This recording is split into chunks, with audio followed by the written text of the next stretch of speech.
the pandemic is playing to almost every one of Amazon's strengths. As the coronavirus pandemic has forced people to stay inside, few companies have proven themselves as essential as Amazon.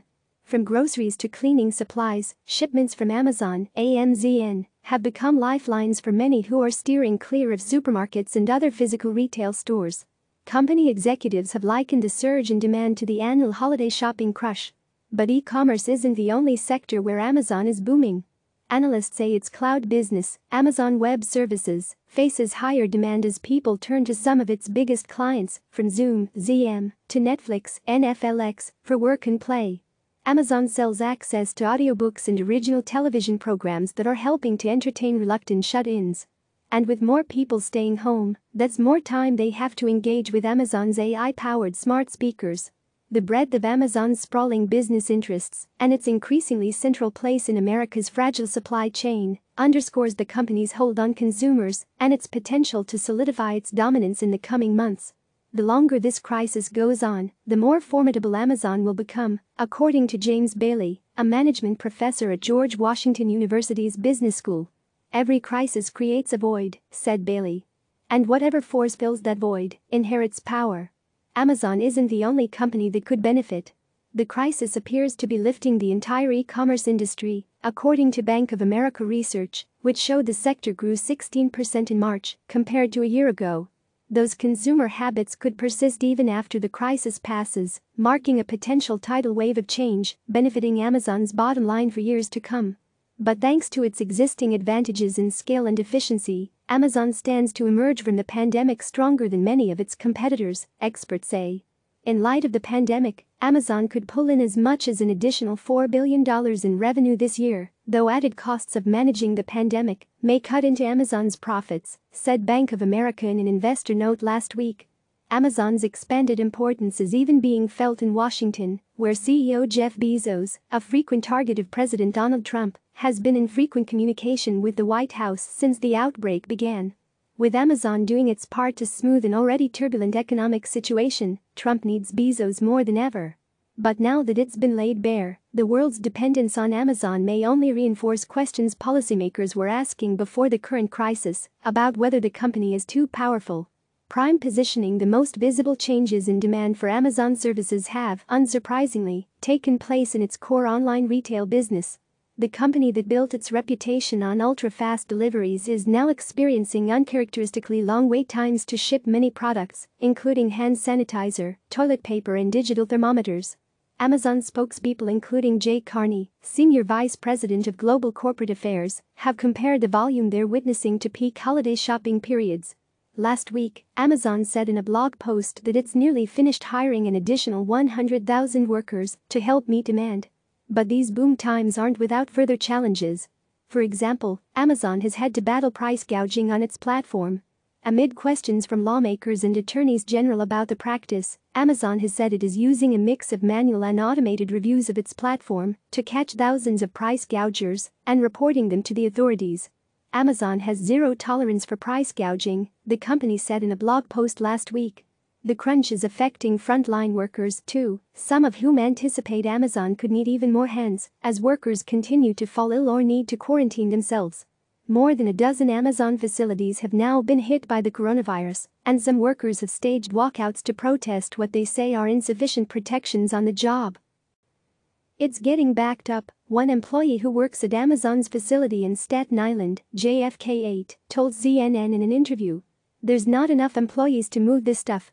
The worker, who spoke on condition of anonymity for fear of losing his job, said so many of his colleagues have taken paid or unpaid coronavirus leave that the fulfillment center now resembles a ghost town.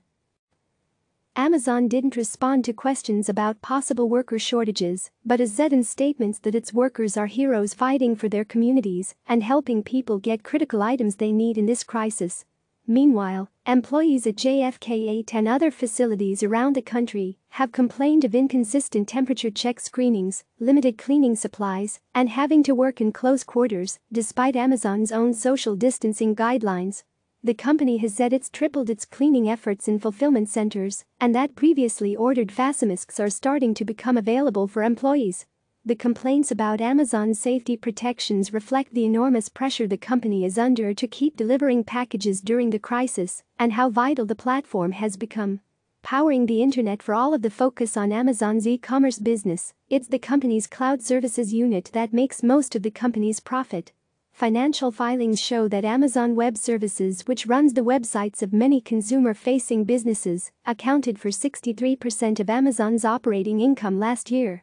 Now, as usage of popular digital applications has grown amid the pandemic, that's meant added usage of the Amazon cloud platform that supports them, too. You're seeing surges in things like Slack, Zoom, Fortnite, Netflix, all clients of Oz, said Justin Post, an industry analyst at Bank of America. The activity levels for some of their clients are through the roof. Like many of Amazon's subsidiaries, Oz declined to comment for this story. But the range of businesses Amazon owns demonstrates its reach. It has invested tremendously in Whole Foods and a separate grocery delivery service, Amazon Fresh, Post said, both of which are now poised to benefit massively from a population that's increasingly avoiding brick-and-mortar supermarkets. The timing is really interesting, Post said. Filling the downtime void just as Amazon faces an unprecedented kind of demand for physical goods, it also stands to benefit from a growing appetite for digital services as people seek to stay sane indoors. Amazon owns Audible, the audiobook marketplace. Last month, Audible made a selection of hundreds of audiobooks accessible for free as part of its response to the pandemic. Since launching Audible Stories on March 19, traffic to the site has spiked. The new offering has received millions of daily visitors from around the world, Matthew Thornton, the head of global corporate affairs for Audible, told CNN. Meanwhile, a surge in digital entertainment may be boosting YouTube and Netflix, but also Amazon's Twitch, the popular online platform where users can watch live streams of other people playing video games. In recent weeks, the company confirmed to CNN, traffic and viewership on Twitch have risen across the board, particularly on channels linked to music and sports. With the cancellation of live sports, numerous professional basketball and football players have taken to streaming themselves playing games including Call of Duty and NBA 2K. Before the pandemic, Twitch was already among the 10 most popular video streaming services on the entire internet, according to the market research firm Sandvine. Now, facing higher demand, the company has had to downgrade its video quality in Europe, following in the footsteps of YouTube and Facebook. Amazon's influence will likely exert itself in other ways, too, some more noticeable than others. Having exhausted Netflix's catalog, Americans may soon gorge themselves on Amazon's original television series or buy more e-books for their Kindles. Cooped up inside, those with Amazon smart speakers may now be setting cooking timers more often or asking their devices to play more music, giving Amazon even more behavioral data and speech samples it can use to hone its services to anticipate our every need. Playing to Amazon's strengths. What makes Amazon particularly suited for our current moment isn't just its ability to serve people's needs remotely or its massive customer base. It's that those things help make Amazon the most well-oiled retail machine on earth, creating positive feedback loops where the more efficient it is, the more attractive it becomes. Consumers have little time or money to waste. That was certainly true before the pandemic, but is even more so now. That means the crisis may very well cement Amazon's power further and at the expense of rivals that are less efficient or can't outlast the crisis, said Kevin Arquette, an antitrust lawyer at the firm Casoets Benson Torres. It plays right into Amazon's strengths, he said. Pound for pound, Amazon is better equipped than its competitors to weather the pandemic, Arquette said, because its wealth, scale and supplier relationships translate into the most valuable trait of all in a crisis: resilience. As smaller or less nimble businesses close up shop, in some cases for good, it's large incumbents like Amazon that'll likely win out, he said. Until a few weeks ago, Amazon's staying power wasn't being hailed as essential. Instead, it found itself on the front lines of a very different battle, one in which policymakers like Senator Elizabeth Warren were accusing large tech platforms of abusing their dominance. Warren and others have called for Amazon to be broken up and to face tough new regulations designed to rein in the power of Silicon Valley. She has specifically targeted Amazon, saying that by sharing its marketplace with third-party sellers, it is playing as both the umpire and the owner of the home team. Those concerns haven't gone away. In fact, amid the outbreak, some policymakers may be even more attuned now to Amazon's power over Americans' lives.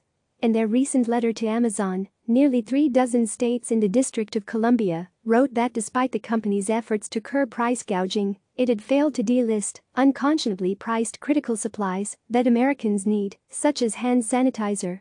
Federal lawmakers have expressed similar worries.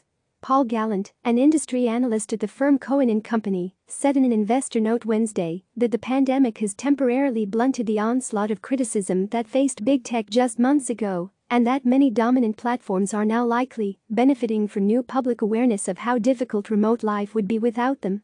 But, he warned, the federal government's scrutiny of large dominant tech platforms continues on Capitol Hill, at the Justice Department and the Federal Trade Commission. Those investigations may result in reports or even lawsuits that may not be favorable to those businesses, he said. With Americans relying more on Amazon than ever, it's a reminder of how pervasive its influence is and how limited the constraints are on its growth. This pandemic will move the status quo to even more demand for online shopping, which obviously benefits Amazon, the largest player, said Arkwit. Click subscribe to receive the latest news.